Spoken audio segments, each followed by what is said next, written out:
This podcast is a member of the Place to Be Nation family. Visit us at placetobenation.com, the only place to be in your pop culture world.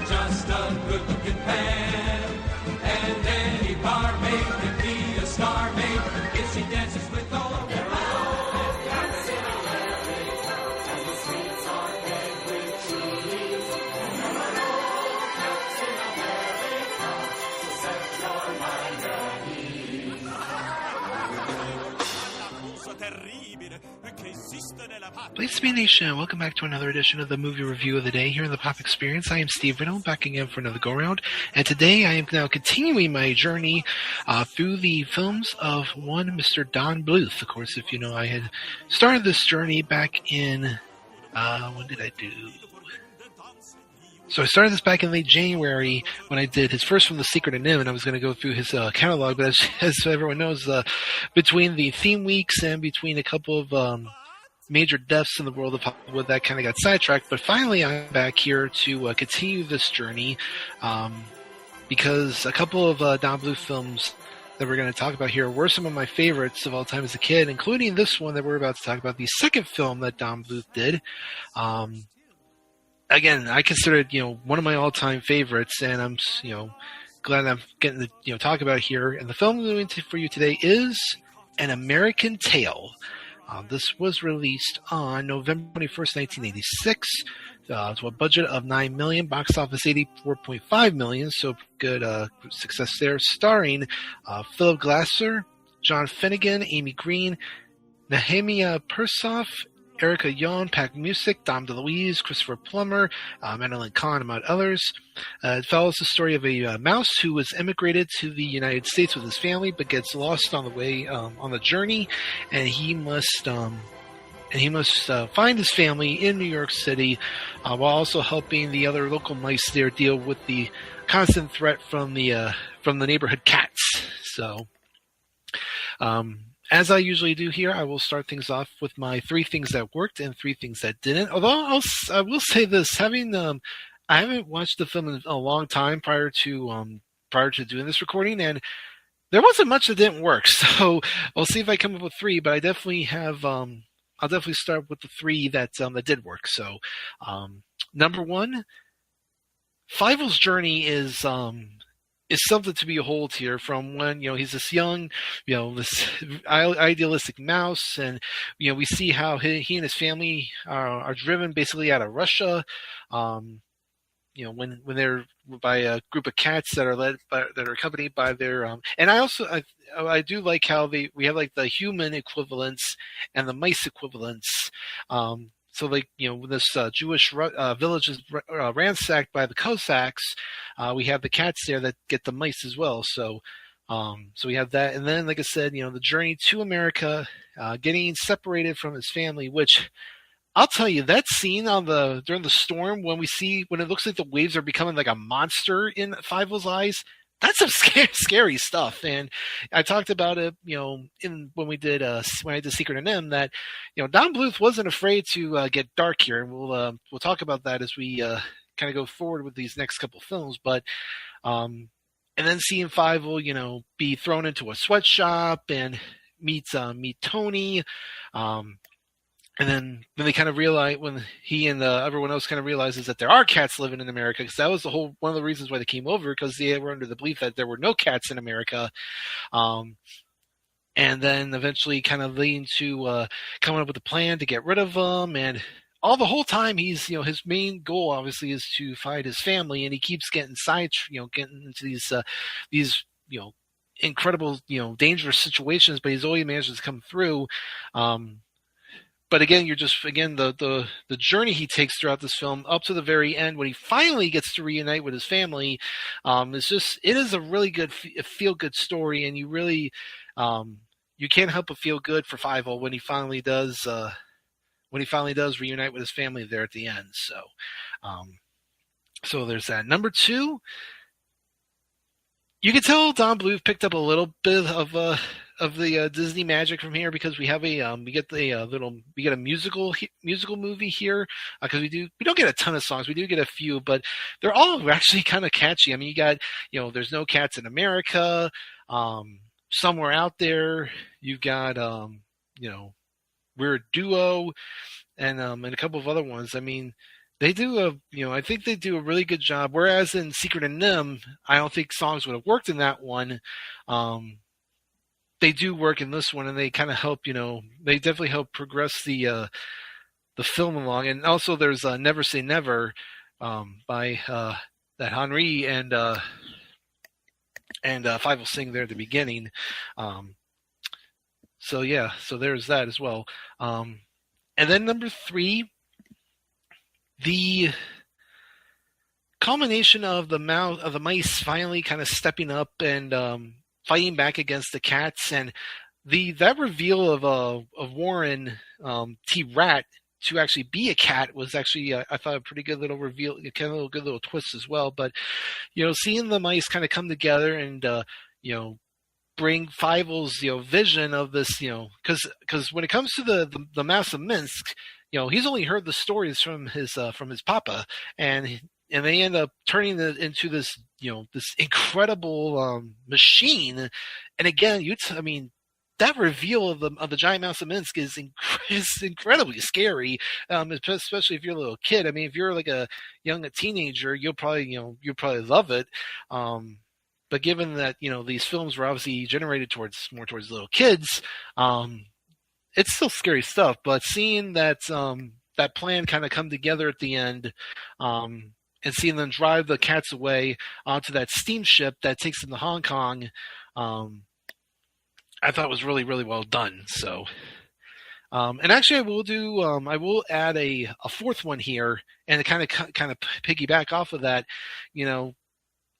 a nice subtle, nice touch there of the fact that the mice just had this great victory over these cats. You think everything's going to be good, but then I don't know where this fire that Warren had started prior to the Mouse of Minsk getting unleashed has now basically overrun this little this museum where they had built the mouse, and to kind of see what was this great victory then turned into immediate danger, because again Five will one of the other another one of the good things I liked was the fact that there's several times throughout the film where Fievel and his family are literally like feet from each other, but they just don't see each other, and it's just like, again, just kind of keeps that tension. It was like, when is somebody going to finally notice them?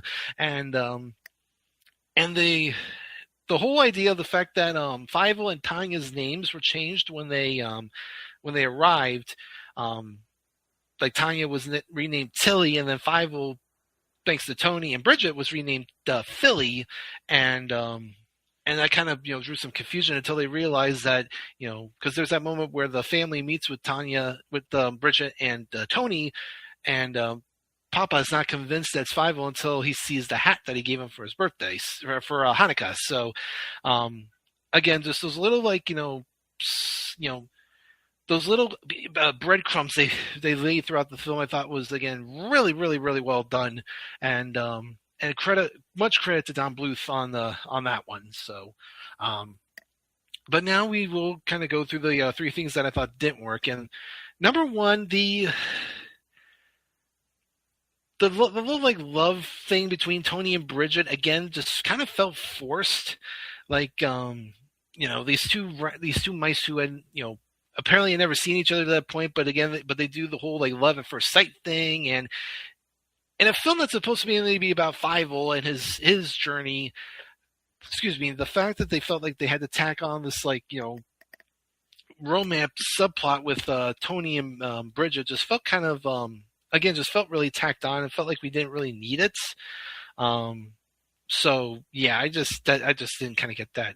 Number 2, kind of wish we would have seen a little bit more of Henry throughout the film. I mean, we meet him early on when he finds Fievel after he arrives, on the shores, and we see that Henri is the main is constructing a statue, which we of course would later learn to be is the Statue of Liberty, and I will say I did look this up. They did kind of keep the timeline in terms of reality kind of close by, because the film takes place in 1885, and at least the dedication for the statue was in early '86. So so they do kind of keep the timeline together really well, which I think was nice. But yeah, Henry, like we only see him that little bit there, and then he sends Five on his way, and then we don't see him again until the very end of the film when he shows off the statue to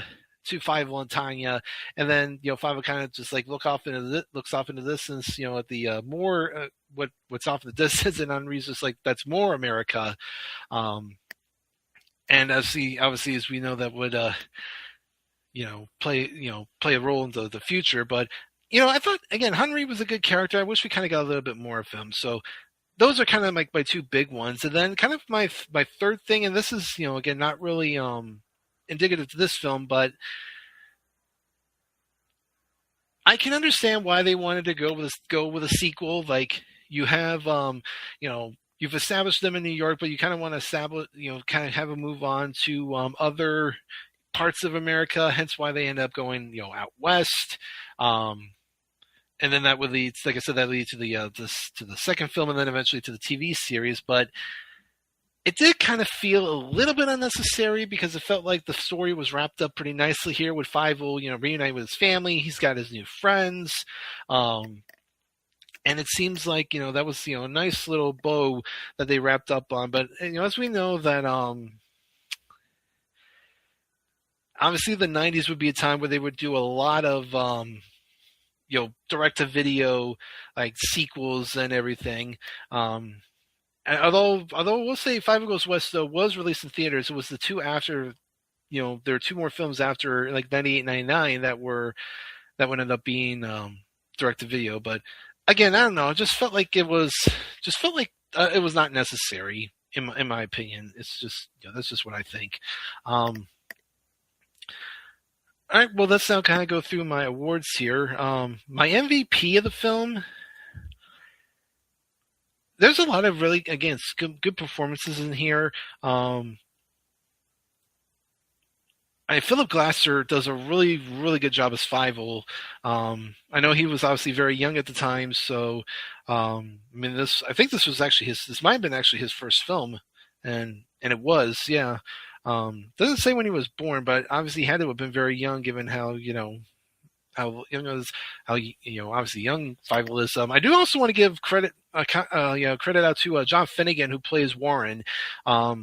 He definitely he brings a lot of good character to that character. The snarkiness, wanting to be prim and proper, and kind of trying to hide the fact from being, the fact that he is a cat and trying to pass himself off as a rat.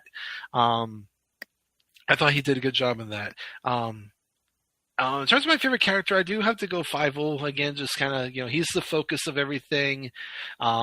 We see his journey kind of through the thing, and there is that little point at the very end where it seems like he's finally lost hope that he's never going to find his family, and then a short while later he finds them. So, but you still, I think, had to kind of put that little bit of doubt into it that maybe he's not going to find them. Least favorite character. It's hard, because there really wasn't, again, not much that I didn't like. If I had to pick one, though, I'd probably say Honest John. He's, your typical, New York politician who's just, who cares about the vote, about people voting for him. We see him actually at a funeral for a mouse that got killed by by one of the cats.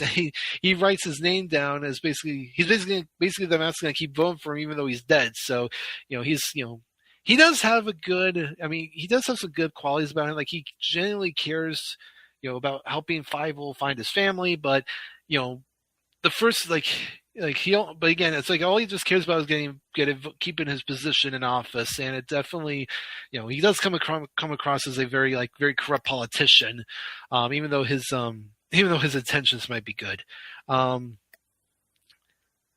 Favorite scene?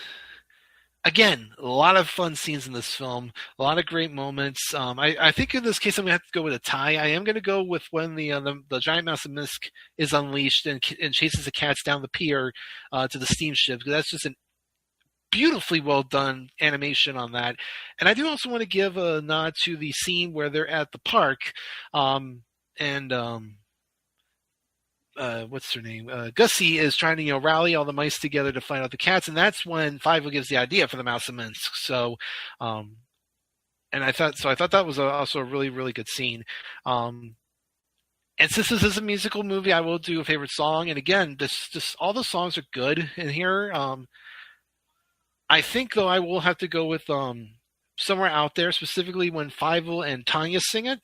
I know there is the obviously the cover version that's done by Linda Ronstadt and James Ingram, and actually just to let you know, if you go back into the archives of the Video Jukebox Song of the Day, which is also here on the Pop feed, I actually did that song for, I believe it was a week we did songs from animated films other than Disney, and I covered that one. So go back and listen to that one if you haven't listened to that. But yeah, Somewhere Out There, the Fievel and Tanya duet, I thought was the best song. Although There Are No Cats in America is also really good. It's a really fun song to see as well. So that would probably be my pick. And then for my final grade, like I said, I loved this film when I was a kid, and I have not seen it in a long time before I watched it here for this podcast. And I gotta say, it holds up incredibly well. Like, the animation is still on point, the acting's on point, the music's on point. There's enough of a balance between like the darkness of it and the light, the humor, the good nature of it. It's only 80 minutes, so it breezes by, and it's just really well done. This might be his second film in. This might be Dom DeLuise's masterpiece.